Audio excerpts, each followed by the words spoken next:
मैं सामने चल रही अघोर क्रिया देखकर हैरान था। डर भी लग रहा था। मन हुआ कि बस यहाँ से भाग जाऊं, मगर हम वहां से निकलते तो उन अघोरियों को हमारे छुपे होने का पता चल जाता, और इतना सब देखकर उन अघोरियों का सामना करना अब हमारे वश की बात तो नहीं थी। एक तो रात का सन्नाटा, और ऊपर से शमशान में जलती चिताएं, फिर उनके बीचों बीच जटाजूट वाले 4 अघोरी नरमुंड की माला पहने और अपने शरीर को चिता भस्म में लपेटे साफ साफ दिख रहे थे। मैं अपने दोस्तों सूरज और अमन के साथ छुपा बस वहां से निकलने की सोच ही रहा था कि हमें सीनियर अघोरी की तेज आवाज सुनाई दी, जो शायद उस नए अघोरी को अघोर क्रिया के बारे में बता रहे थे। देख, तू अपना सब कुछ छोड़कर अघोरी बनने आया है, तो एक बात ध्यान से सुन ले। सच्चा अघोरी वही है जो अघोर पथ पर चलते हुए भगवान शिव की आराधना करे, और फिर इस साधना के बाद जब उसे 18 अघोर सिद्धियां हासिल हो जाए तो वो समाज कल्याण के लिए उन सिद्धियों का उपयोग करे। तभी वो महाकाल हम अघोरियों को अपने में लीन करता है, और तभी अघोर साधना सफल होती है। हाँ महाराज शंभुनाथ, मैं जानता हूँ कि अघोर साधना सरल नहीं है, मगर मैं ये भी मानता हूँ कि अघोर पंथ एक ऐसा मार्ग है जिस पर चलते हुए हम उस भैरव रूपी महाकाल से मिल सकते हैं, उसकी कृपा पा सकते हैं। उसकी छत्र छाया में आकर मैं हर वो क्रिया करने को तैयार हूँ जो अघोर पंथ का अनुसरण करने वाले अघोरी करते हैं। इसके लिए मैं आपसे दीक्षा लेना चाहता हूँ। मैं चाहता हूँ मनुष्य के रूप में मिलने वाला ये जन्म ही मेरा आखिरी जन्म हो। इसके बाद मुझे तो बस महाकाल के चरणों में जगह मिल जाए। वहां खड़े सीनियर अघोरी शंभुनाथ जी इस नए अघोरी की बात का कोई जवाब दे पाते, उसके पहले ही कुछ दूरी पर खड़े बाकी दोनों अघोरी जोर जोर से हंसने लगे। उस नए अघोरी की समझ कुछ नहीं आया, तो वो हैरान होकर शंभुनाथ जी की तरफ देखने लगा। उसकी उलझन को देखते हुए उन दोनों अघोरियों में से एक ने कहा, जीवन मरण के फेर से मुक्त पाना इतना आसान है क्या? और अघोर पंथ का अनुसरण भी तो आसान नहीं। तुझे क्या लगता है? तू यहाँ शमशान में आकर बैठ गया, नरमुंड की माला पहन ली, अपने शरीर को चिता भस्म से ढक लिया और बस बन गया अघोरी। अरे अभी तो पूरी ट्रेनिंग करनी पड़ेगी तुझको, तब जाकर तुझको अघोरी दीक्षा दी जाएगी। उसके बाद अघोरियों का बीज मंत्र जपते हुए कई साधनाएं करनी पड़ेंगी। साधना सफल हुई तो तुझे शक्तियां भी मिलेंगी। जब पूरी 18 शक्तियां हासिल कर लेगा ना, तब जाकर तेरा मिलन भगवान भैरवनाथ से होगा। हाँ हाँ, मैं तैयार हूँ, ये सब करने को तैयार हूँ। तभी तो अपना सब कुछ छोड़कर यहाँ आप लोगों की शरण में आया हूँ। बाबा शंभुनाथ जी को अपना गुरु माना है, उन्हीं से दीक्षा लेना है मुझे। उन्हीं के संरक्षण में मैं सारी साधनाएं भी करूंगा। ठीक है, तुझे दीक्षा लेनी है, ले लेना, मगर उसकी एक प्रक्रिया है। जब तक मुझे यह भरोसा न हो जाए कि तू सच में अघोरी बनने के लिए ही यहाँ आया है और अघोरी बनने लायक है, तब तक मैं क्या, कोई भी अघोरी तुझे दीक्षा नहीं देगा। अभी कुछ दिनों तक तू ये सारी क्रियाएं कर जो एक अघोरी करता है। धीरे धीरे जब तुझे इस संसार से विरक्त होने लगेगी और मुझे लगेगा कि अब तू इस संसार का हिस्सा नहीं है, तब तुझे बीज मंत्र सिखा दूंगा, और उसके बाद तुम तीनों तरह की साधनाएं कर पाओगे। कौन कौन सी तीनों साधनाएं बाबा? शमशान साधना, शव साधना और शिव साधना। शमशान साधना में शव पीठ की पूजा की जाती है और इसमें शव को मावा मिठाई का भोग लगाया जाता है। शव साधना में शव के ऊपर बैठकर साधना की जाती है और उसमें शव को मांस मदिरा का भोग लगाया जाता है। शिव साधना में शव के ऊपर एक पैर से खड़े होकर भगवान शिव का ध्यान करते हुए साधना की जाती है। फिर इसमें भी शव को मांस मदिरा का भोग चढ़ाया जाता है। राम नाम सत्य है की आवाज जैसे ही हमारे कानों में पड़ी, हम तीनों चौकन्ने होकर उस तरफ देखने लगे। किसी की शव यात्रा शमशान की तरफ चली आ रही थी। मैंने घड़ी में समय देखा, सुबह के 4 बजने वाले थे, यानी ब्रह्म मुहूर्त लग चुका था। शायद इसीलिए शव का अग्निदाह करने शमशान लाया जा रहा था, वरना रात के समय तो यहाँ अघोरियों और जलती चिताओं के अलावा कुछ भी न दिख रहा था। उस शव को शमशान की तरफ ले जाते लोगों को देखकर मेरे दोनों दोस्त अमन और सूरज भी चैन की सांस लेते हुए बोले, थैंक गॉड, इतनी देर में से कम कोई दिखा तो यहाँ। उन दोनों की तरह मैं भी यही सोच रहा था, क्योंकि शमशान के डरावने माहौल और अघोरियों की विचित्र सी क्रियाएं देखकर हमारे मन में इतना डर और इतनी निगेटिविटी भरने लगी थी कि बस भाग जाने का मन कर रहा था। ये सोचते ही मेरे मन में एक सवाल आया, अघोरियों को इस शमशान से ऐसा लगाव क्यों? क्या इनको शमशान की नेगेटिविटी फील नहीं होती? ऐसा क्या है शमशान में जो इनकी सभी क्रियाएं शमशान में ही पूरी हो पाती? ये ख्याल आते ही मैं फिर उन अघोरियों को देखने लगा, मगर ये देखकर हैरान रह गया कि अब वहां सिर्फ एक सीनियर अघोरी ही था। बाकी सारे अघोरी अचानक जैसे गायब हो गए थे। हमने आसपास देखा तो बहुत दूरी पर बिल्कुल गंगा किनारे पर हमें बाकी सारे अघोरी दिखे, मगर अब वे इतनी दूर थे कि शटर के पास छुपे रहकर उनकी बातें सुनना पॉसिबल नहीं था। तो हम सब ने अपना ध्यान वापस शमशान में अपनी साधना कर रहे शंभुनाथ बाबा पर लगा दिया। हमने देखा कि वो आंख बंद किए किसी मंत्र का जाप करते जा रहे थे, मगर तब इस शव के साथ आए लोगों की आवाजें सुनकर उन्होंने अपनी साधना छोड़ दी और शव के पास आने लगे। कितनी उम्र है इस शव की? 25 बरस। ये सुनते ही वो अघोरी बाबा शव की तरफ देखने लगे जैसे उन्हें कोई बड़ी बढ़िया चीज मिल गई हो। उन्होंने आगे आकर उस शव के माथे पर हाथ रखा और आंखें बंद करके कुछ बुदबुदाने लगे। ऐसा करते हुए उनके चेहरे पर एक अलग ही चमक दिख रही थी। शव के साथ आने वाले लोग भी बड़े अजीब तरीके से अघोरी बाबा को देख रहे थे, मगर किसी की ये पूछने की हिम्मत न हुई कि वो कर क्या रहे हैं। कुछ देर में अघोरी बाबा ने आंखें खोली। अकाल मृत्यु से मरा है ये, कष्टमय जीवन भी रहा है। शव के साथ आया एक आदमी, सच है बाबा, इसलिए हम इसे ब्रह्म मुहूर्त में शमशान लेकर आए हैं। कहा जाता है कि इस समय स्वर्ग के द्वार खुले मिलते हैं। इसकी मुक्ति के लिए शमशान साधना करनी होगी, वरना स्वर्ग तो क्या, इसे इस मृत्यु लोक से भी छुटकारा न मिलेगा और ये प्रेत बनकर भटकेगा। इतना सुनते ही उस शव के घर वाले दहशत में आ गए और एक दूसरे को देखने लगे। इधर हम तीनों भी घबराए हुए एक दूसरे को देख रहे थे। प्रेत का नाम सुनकर सब डरे हुए थे। तभी शव के किसी रिश्तेदार ने आगे आकर कहा, ठीक है बाबा, करवा दीजिए, पर ये शमशान साधना होती क्या है और क्या पक्के तौर पर इससे हमारे भाई को मुक्ति मिल जाएगी? शमशान साधना क्या होती है? अघोरियों की सभी साधनाएं तो एकांत में होती है। फिर अघोरी बाबा शंभुनाथ ने शव के घर वालों से इस साधना की बात क्यों कही, जानने के लिए सुनते रहिए अघोरी, सिर्फ कुकू एफएम पर।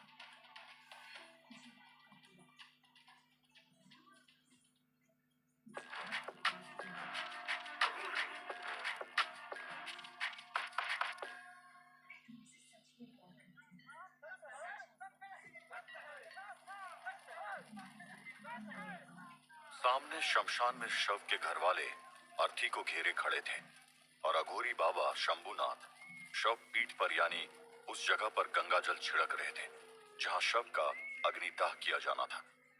शव पीठ को शुद्ध करने के बाद शंभुनाथ अघोरी ने अपने कंधे पर टंगे बदरंग से थैले में से थोड़ा बहुत सामान निकाला और उसे शव पीठ के पास रखने लगे। दूर से बहुत ज्यादा साफ नहीं दिखाई दे रहा था, फिर भी इतना समझ आ गया था कि जो सामान था वो किसी तंत्र क्रिया से जुड़ा हुआ लग रहा था। इसमें सफेद चूरन जैसा कुछ निकालकर उन्होंने शव पीठ पर एक आकृति बनाई और उस आकृति के ठीक बीच में एक दीपक जलाकर रख दिया। फिर किसी मंत्र को बुदबुदाते हुए वे शव पीठ की चारों तरफ गंगा जल का एक घेरा बनाने लगे। इसके बाद उन्होंने अपनी तुतई बजाई और फिर घेरे के भीतर आकर शव पीठ के ठीक सामने आसन लगाकर बैठ गए। शव के रिश्तेदारों में से कोई 2 घर वाले आकर यहाँ घेरे के भीतर आकर बैठे और आप में से कोई एक जन आकर जरा प्रसाद लेकर आओ। पूजा के अंत में शव को प्रसाद अर्पण करना होगा। क्षमा करें बाबा, मगर ये घेरा किस लिए? अभी तो हमारे बेटे का शव भी यही शमशान में है, क्या उसे भी इस घेरे के अंदर रखना होगा? पहले शव पीठ की पूजा होगी, उसके बाद ही शव पीठ पर शव को रखा जाएगा। ये घेरा गंगा जल का घेरा है, जो इस क्रिया को बिना किसी बाधा के पूरा करने के लिए बनाया गया है। शमशान में कोई भी क्रिया करने से पहले यहाँ उपस्थित भूत प्रेतों को भी रोकना पड़ता है, वरना वे क्रिया में बाधा डालने लगते हैं। तुतई बजाने से नकारात्मक शक्तियों को हमारे होने की चेतावनी मिल जाती है। फिर वे शक्तियाँ साधना में विघ्न पैदा नहीं कर पाती। इस गंगा जल के घेरे की वजह से शमशान की नकारात्मक शक्तियाँ शवपीठ तक भी नहीं पहुंच पाएगी। अब आओ, जल्दी ये क्रिया पूरी करनी होगी, ज्यादा समय नहीं है। अघोरी बाबा की बातें सुनकर सभी लोग डरे सहमे से एक दूसरे को देखने लगे। फिर आपस में सलाह करके शव के साथ आई भीड़ में से दो लोग आगे आए और शव पीठ के दूसरी तरफ यानी कि अघोरी बाबा के ठीक सामने जाकर बैठ गए। और तभी एक और आदमी अघोरी के पास जाकर सामान लाने के लिए पूछने लगा। फिर वो तुरंत ही आसपास देखते हुए वहां से चला गया। जब वो कुछ देर बाद लौटा तो उसके हाथ में मेवा मिष्ठान और फूल माला वगैरह थी। ये सब देखकर साफ समझ आ रहा था कि ये सब सामान शव पीठ की पूजा के लिए ही था। अघोरी बाबा अब जोर जोर से मंत्रों का उच्चारण कर रहे थे, जिन्हें सुनकर उनके साथ वाले अघोरी शंख और डमरू बजाते हुए उनके पास आ गए। अब शव के पास बैठे लोग आंखें फाड़े बड़े अचरज के साथ उन अघोरियों को देखते जा रहे थे। कभी उनकी नजर शव पीठ पर चल रहे दीपक पर जाती, कभी अघोरी बाबा के चेहरे पर और कभी उस कपाल पर जिसमें से वे सफेद चूरन जैसा कुछ भर कर बैठे थे। और थोड़ी थोड़ी देर में शव पीठ के ऊपर डालकर मंत्र पढ़ने लगते थे। कुछ देर के विधान बाद अघोरी बाबा ने बाकी सब लोगों को भी बुला लिया। शव पीठ को लकड़ियों से ढककर शव को यहाँ रखो, प्रसाद चढ़ाने की प्रक्रिया पूर्ण करनी होगी। इतना सुनते ही सभी लोग तुरंत लकड़ियां उठाकर शव पीठ को सजाने लगे और कुछ ही देर में शव को भी उन लकड़ियों के ऊपर रख दिया गया। फिर अघोरी बाबा ने प्रसाद के लिए लाया गया मावा मिठाई शव के मुंह में रखकर भोग लगाया और जोर जोर से मंत्रों का उच्चारण करने लगे। डमरू और शंख की आवाज भी अब पहले से तेज हो चुकी थी। कुछ ही देर बाद जब शव का अंतिम संस्कार करके मुखाग्नि दी गई तो अचानक ही अघोरी शंभुनाथ बाबा अपने आसन पर खड़े होकर उस अग्नि को अपनी तरफ आने का इशारा करने लगे। ऐसा करते हुए उनके चेहरे पर एक अलग ही चमक और खुशी दिखाई दे रही थी। ऐसा लग रहा था कि उस शव के जलने से जो अग्नि निकल रही है उससे अघोरी बाबा को किसी तरह की शक्ति मिल रही हो। शमशान साधना पूर्ण हो चुकी थी और इसलिए साथ वाले अघोरियों ने अब शंख डमरू बजाना बंद कर दिया था।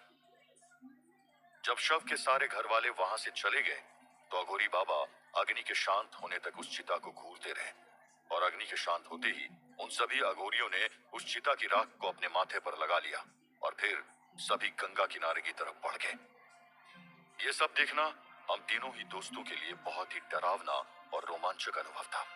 मगर अब अघोरियों के बारे में जानने की उत्सुकता और ज्यादा बढ़ चुकी थी। सबसे बड़ा सवाल जो अभी भी मन में उलझा हुआ था वो ये था कि जब अघोरियों को पता है कि शमशान में भूत प्रेत और बहुत सारी नकारात्मक शक्तियां होती है जो उनकी साधना को भी रोकने की कोशिश करती है, तब भी ये लोग शमशान में ही क्यों रहते हैं। और अब जो शमशान साधना को देखकर दूसरा सवाल हमारे मन में आ रहा था वो ये था कि चिता से निकलने वाली अग्नि को देखकर अघोरी बाबा इतना खुश क्यों हो रहे थे।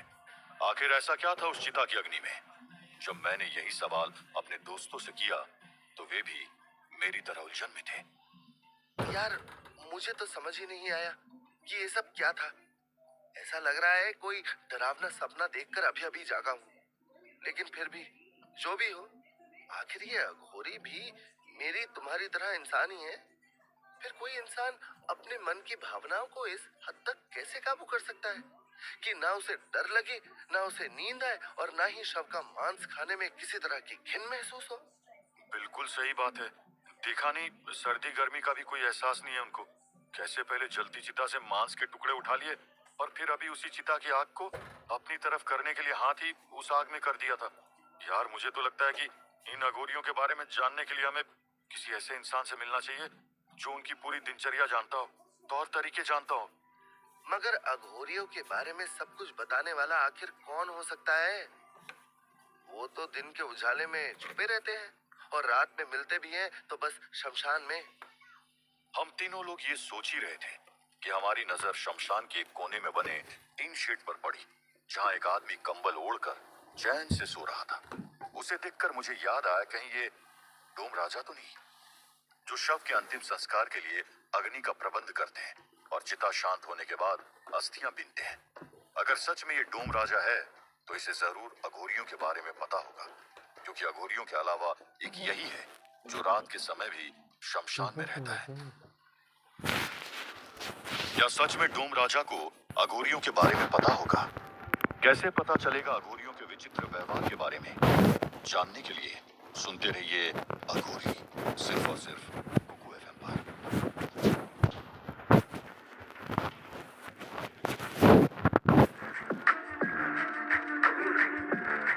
दोनों ही थककर चूर थे और अब तक पूरी तरह उजाला भी नहीं हुआ था। जिस दुकान के शटर के पीछे छुपकर हम तीनों अघोरियों को देख रहे थे, उसमें काफी जगह थी।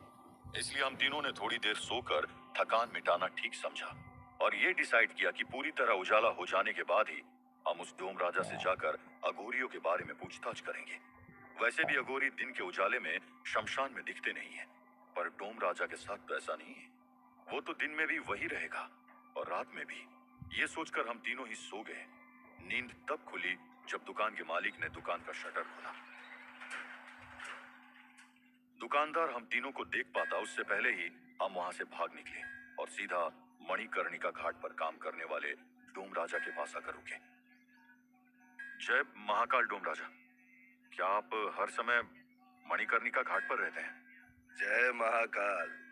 हाँ, इस घाट पर आने वाले सभी शवों के अंतिम संस्कार और अग्निदाह का इंतजाम करना हम डोम राजाओं का ही काम है। तो हमारे घर वालों में से ज्यादातर आपको यहीं मिल जाएंगे। वैसे आप लोग कौन हैं? किसी शव के साथ आए हैं क्या? अरे नहीं नहीं नहीं, हम लोग तो टूरिस्ट हैं और वाराणसी घूमने आए हैं। अच्छा, मैंने देखा था रात में भी आप यहीं थे ना, उस टीन शेड के नीचे? जब वो अघोरी लोग शमशान साधना कर रहे थे तब? हाँ हाँ तभी। हाँ तभी। आप जानते हैं शमशान साधना के बारे में? शमशान ही हमारी रोजी रोटी का जरिया है, तो शमशान से जुड़ी हर बात जानना जरूरी है हमारे लिए। तुम कहो, तुम्हें क्या जानना है? दरअसल हमें शमशान के बारे में नहीं बल्कि शमशान में रहने वाले इन अजीब अघोरियों के बारे में जानना है, जो खुद को शिव जी का सबसे बड़ा भक्त मानते हैं। मानते नहीं, सच में होते हैं। बस वो शिव जी के भैरव रूप की पूजा करते हैं और उनके द्वारा बनाए गए अघोर पंथ का अनुसरण भी करते हैं। इसलिए वो हम आम इंसानों से अलग होते हैं। क्या मतलब होता है अघोर पंथ? क्या आप हमें अघोरियों के बारे में कुछ डिटेल्स बता सकते हैं? मतलब इतने अजीब से दिखने वाले ये लोग ऐसे कैसे रह लेते हैं? हम सब लोगों से अलग रहन सहन, वेशभूषा और खान पान भी तो। अमन की बात सुनकर डोम राजा बड़ी क्यूरियोसिटी से उसे देखने लगा। वो समझ गया था कि अमन किस खान पान की बात कर रहा है। फिर भी उसने कोई सवाल किए बिना अघोरियों के बारे में बताना शुरू कर दिया। जानता हूँ, अघोरियों की साधना विधि सबसे ज्यादा रहस्यमयी है। उनकी अपनी शैली, अपना विधान है, अपनी अलग विधियां हैं। अघोरी उसे कहते हैं जो घोर नहीं हो, यानी बहुत सरल और सहज हो। अघोर यानी बिना डर का। इसीलिए अघोरियों को किसी का डर नहीं लगता, ना भूत प्रेत का, ना जानवरों का और ना शमशान का। इस संसार की हर चीज के लिए उनके मन में समान भावनाएं रहती हैं। वे इस संसार में रहते जरूर हैं, मगर खुद को इस संसार का हिस्सा नहीं मानते और हर समय भगवान शिव के भैरव अवतार की साधना या उनका मंत्र जाप करते रहते हैं। इसीलिए वे आम लोगों से ज्यादा बात भी नहीं करते, जिससे उनकी जाप साधना में बाधा न पड़े। वैसे देखा जाए तो अघोरियों की दुनिया ही नहीं, उनकी हर बात निराली है। उनकी तरह उनकी साधनाएं भी विचित्र होती है। कल जिस साधना को आप लोगों ने देखा, वो शमशान साधना थी। इसमें शिवपीठ की पूजा की जाती है, उस पर गंगा जल व मावा चढ़ाया जाता है। यही एक ऐसी साधना है जिसमें मृतक के घर वाले शामिल हो सकते हैं। बाकी दोनों साधनाएं, शिव साधना और शव साधना, तो रात के सन्नाटे में बिल्कुल एकांत में की जाती है। आप उन्हें देख भी नहीं सकते, अघोर पंथ में शमशान साधना का खास महत्व है। इसीलिए अघोरी शमशान में रहना ही ज्यादा पसंद करते हैं। वे यहीं अपनी कुटिया बनाते हैं। अघोरियों की कुटिया में एक छोटी सी धुनी हमेशा जलती रहती है। अघोरी गाय का मांस छोड़कर बाकी सब खा सकते हैं, मल से लेकर मुर्दे के मांस तक। प्यास लगने पर खुद का मूत्र भी पी लेते हैं। इतना सुनते ही हम तीनों का मुंह बन गया। ये सब भरोसा करने लायक नहीं लग रहा था, मगर अघोरी को शव का मांस खाते हुए तो हमने अपनी आंखों से देखा था। इसलिए मैंने डोमराजा से पूछा, ऐसा कैसे हो सकता है? क्या इन अघोरियों को घिन नहीं आती? हमारे जैसे नॉर्मल खाना खाकर भी तो ये साधना कर सकते हैं ना। इसके पीछे भी उनका मानना यही है कि इस संसार की हर वस्तु उनके लिए एक समान है। फिर चाहे वो 56 भोग हो, या फिर सड़ा गला मांस, या फिर मलमूत्र, हर चीज को देखकर उनके मन में समान भाव होते हैं। असली अघोरी की पहचान भी यही है। सांसारिक जीवन, यहाँ की चीजें उनके लिए सब बेकार ही हैं। उन्हें ना तो किसी चीज का मोह है, ना लालच, ना उनके शरीर को किसी चीज की अनुभूति। पर ये सब कोई एक दिन में नहीं हो जाता। अघोरी बनने के लिए कड़ी तपस्या करके इस स्थिति तक पहुंचना पड़ता है। इस तपस्या को, उनकी साधना को आम लोग समझ ही नहीं सकते। इसीलिए भी वे आम लोगों से कोई संपर्क नहीं रखते, ना ही ज्यादा बातें करते हैं। वे तो हर समय बस अपने सिद्ध मंत्र का ही जाप करते रहते हैं। तभी तो अघोरियों को एक से बढ़कर एक ऐसी शक्तियां मिल जाती हैं जो और किसी के पास नहीं होती। कुछ अघोरी तो त्रिकालदर्शी भी होते हैं, जो अपने पुराने जन्मों और आने वाले जन्मों तक को देख सकते हैं। इतना ही नहीं, वे चाहे तो इंसान क्या पराशक्तियों जैसे भूत, पिशाच, जिन, प्रेत, हर तरह की आत्मा को भी अपने वश में कर सकते हैं। तमाम तरह की शक्तियां प्राप्त करने वाली ये साधनाएं भी वे शमशान में ही करते हैं। इस अघोर पंथ को लेकर ऐसा भी कहा जाता है कि खुद भगवान शिव ने इस अघोर पंथ की शुरुआत की थी, और सबसे पहले अघोरी थे बाबा कीनाराम। सभी अघोरी उनकी पूजा करते हैं। यहाँ वाराणसी में तो उनका मंदिर भी है। शिवाला मोहल्ले में बना वो मंदिर बहुत साल पुराना है। सभी अघोरी वहां जरूर जाते हैं। आप लोग चाहे तो देख भी सकते हैं। डोमराजा की कही हुई बातें सुनकर हमें अजीब सी फीलिंग होने लगी। ऐसा कैसे मुमकिन है भला कि कोई अपनी भूख मिटाने के लिए कुछ भी खा ले? क्या इनको बीमार होने का डर भी नहीं है? और फिर ये भूत प्रेत आत्माएं जिनके बारे में हम लोग बस सुनते ही हैं, डर जाते हैं, वे सब इन अघोरियों के वश में हो जाती है? कैसे? अब तो ये सब हमें अपनी आंखों से देखना था। ये सोचकर मैंने डोमराजा से एक आखिरी सवाल किया। अच्छा डोमराजा, क्या अघोरी किसी पर हुए तंत्र मंत्र को हटा सकते हैं? या अगर किसी पर भूत प्रेत का चक्कर हो तो उसे भी सही कर सकते हैं? अगर सच में ऐसा है तो क्या आप हमें किसी ऐसे इंसान से मिलवा सकते हो जिसने अघोरी बाबा से मदद ली हो? किस तरह अपनी शक्तियों से भूतों को वश में करते हैं अघोरी? आम इंसानों की मदद करने के लिए अघोरी क्या तंत्र मंत्र करते हैं? और कौन थे सबसे पहले अघोरी बनने वाले बाबा कीनाराम?